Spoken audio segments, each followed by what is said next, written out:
तो वो कह रहे थे उनको देवदूत दिखाई पड़े और वहाँ एक सुरंग जा रही है। अगर आपके पास एक खास मात्रा में महारत हासिल है तो आप बड़े आराम से कूद सकते हैं और वापस आ सकते हैं। आप इस शरीर को थोड़ा बहुत आगे पीछे कर सकते हैं अगर आप चाहें तो। आप बहुत ढेर सारी चीजों को महसूस कर सकते हैं, बिल्कुल यहीं। जब हम कहते हैं मृत्यु, तो एक लेवल पर मृत्यु की परिभाषा यह है कि आपने शरीर खो दिया है। यही तो मृत्यु का मतलब है। तो मेरा मतलब, आइए दूसरे क्षेत्रों में नहीं जाते हैं, इससे आप बड़े चक्कर में पड़ जाएंगे। अब मृत्यु के निकट के अनुभव की बात है तो देखिए, जिस चीज को ध्यान कहा जाता है, हमारे पास एक विशेष प्रकार का ध्यान है जिसे शून्य कहा जाता है, जिसका मतलब शून्य का शाब्दिक अनुवाद खालीपन है। ये सही अनुवाद नहीं है, लेकिन कोई सटीक अंग्रेजी शब्द नहीं है। तो खालीपन है या कुछ ना होना है। So if you settle down into Shunya meditation, it's not near death, it's actually death. तो अगर आप शून्य ध्यान में बैठकर जम जाएं, तो ये मृत्यु के निकट नहीं है, असल में मृत्यु ही है, लेकिन सचेतन मृत्यु है। आप देखिए, अगर आपके पास, मान लीजिए कि आप साइकिल चला रहे हैं, आप एक नए साइकिल सवार हैं जिसके पास थोड़ा ही संतुलन है, तो आप इस तरह से जाएंगे। कोई दूसरा बच्चा है जो सवारी कर रहा है, वो अपने हाथों को खाली छोड़कर सीटी बजाएगा और यहाँ देखेगा वहाँ देखेगा, सवारी करेगा और तरह की चीजें करेगा, हैंडल पर खड़ा होगा और घूमेगा, कूदेगा, सब करेगा। क्यों? ये एक तरह की महारत है, एक खास संतुलन और महारत है। तब आप साइकिल से कूद सकते हैं और फिर से वापस आ सकते हैं, ये सब कुछ कर सकते हैं। इसी तरह अपने शरीर के साथ भी अगर आपके पास एक खास मात्रा में कुशलता है तो आप आसानी से कूद सकते हैं और वापस आ सकते हैं। अब ये गलती किसी दवा की वजह से हो रही है, या कई लोगों के साथ 60-70 के दशक के दौरान जब LSD का समय था, बहुत सारे लोग थे जो इसके बारे में बात कर रहे थे। सर, आपकी बारी है, वो आपका समय था। कह तो सकते हैं।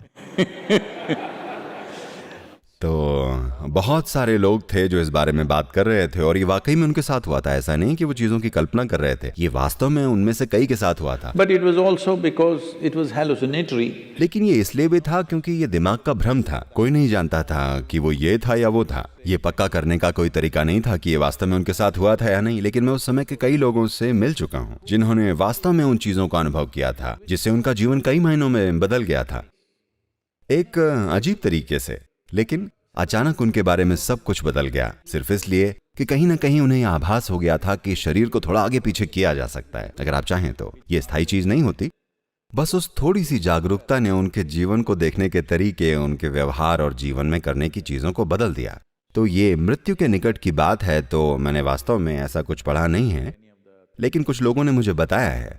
कुछ लोकप्रिय किताबें हैं जिनमें उनका कहना है उनको देवदूत दिखे हैं और वहां एक सुरंग जा रही है। देखिए, एक बात है जो आपको समझनी चाहिए, जब कोई सर्जरी करवाने जा रहा होता है तो डॉक्टर्स आश्वस्त हो सकते हैं, मरीज को हमेशा डर लगता है कहीं वो मर ना जाए। हेलो, डॉक्टर आश्वस्त हो सकते हैं, उनको केस पता है, उन्हें पता है वो क्या कर रहे हैं, 99% वो आश्वस्त होते हैं कि वो क्या कर रहे हैं। लेकिन मरीज एक बार जब वो अपनी आंखें बंद कर लेता है और अपना जीवन किसी को सौंप देता है, उसको हमेशा डर लगता है कि क्या होगा। तो हर छोटी चीज को वो मृत्यु समझता है।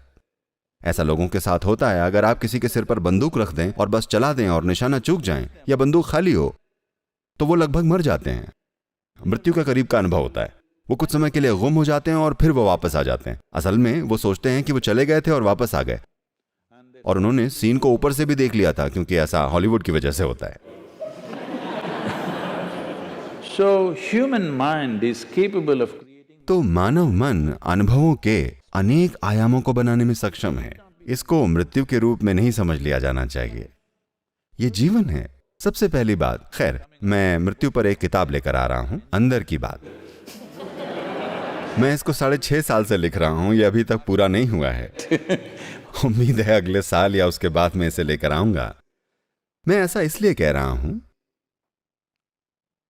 क्योंकि वास्तव में मृत्यु जैसी कोई चीज नहीं है। ये केवल जीवन, जीवन और जीवन है। इसका एक आयाम से दूसरे आयाम में, दूसरे आयाम से अगले आयाम में जाना है। तो अगर मैं एक आयाम को खो दूं तो ऐसा लगता है कि वो मर गया है। अभी ये एक मेडिकल फैक्ट है कि उनका कहना है कि लगभग 15 दिन में आप अपने मौजूदा शरीर का 7 किलो वजन खो देते हैं और कुछ नया उसकी जगह ले चुका होता है। हर 15 दिन में आपका वजन चाहे जो भी हो, आपको बस ये हिसाब लगाना है कि आप कितने पखवाड़े में पूरी तरह से जा चुके हैं। आपके शरीर में जो कुछ भी है वो लगातार खो रहा है और कुछ नया आ रहा है, लेकिन आप उसे मृत्यु के रूप में अनुभव नहीं करते। हर भोजन में, हर रोज आप जो अपना पेट खाली करते हैं, आपके लिए ये मृत्यु के करीब का अनुभव होना चाहिए, लेकिन ऐसा नहीं होता। But this happens to you because there is some disengagement in your experience. लेकिन ये आपके साथ होता है क्योंकि आपके अनुभव में कुछ अलगाव हो रहा है, विशेष करके एनेस्थेटिक प्रभाव के कारण। ऐसे अपनी विभिन्न क्षमताओं से अलग होना, जिनके आप आमतौर पर आदी होते हैं। अचानक आपको ऐसा लगता है कि आप मर चुके हैं। कोई नहीं मरा है, ये पूरी तरह से ये गलत समझ है। हाँ, आपके जीवन का हर पल, अगर आप इच्छुक हैं, यदि आप स्थितियों और अपने जीवन के विचारों और भावनाओं में नहीं उलझे हैं, तो बहुत सी चीजें हैं जो आप यहीं अनुभव कर सकते हैं। आप यहां बैठे बैठे अपने जीवन को वहां से देख सकते हैं। ठीक है, ये मृत्यु के निकट का अनुभव नहीं है, ये जीवन है।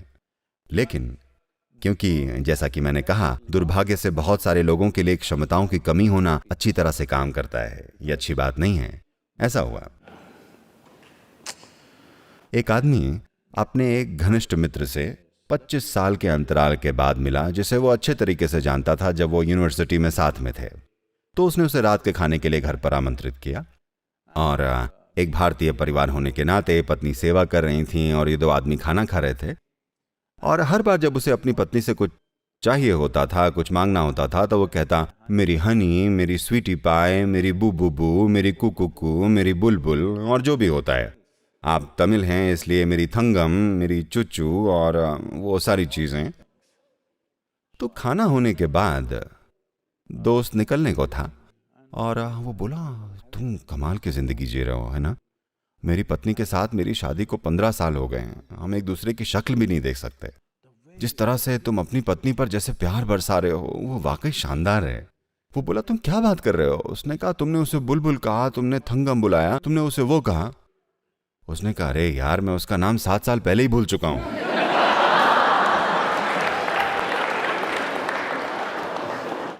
क्षमताओं का नुकसान दुर्भाग्य से बहुत सारे लोगों के लिए बहुत अच्छा काम करता है, क्योंकि वो अपनी क्षमताओं से पीड़ित हो रहे हैं।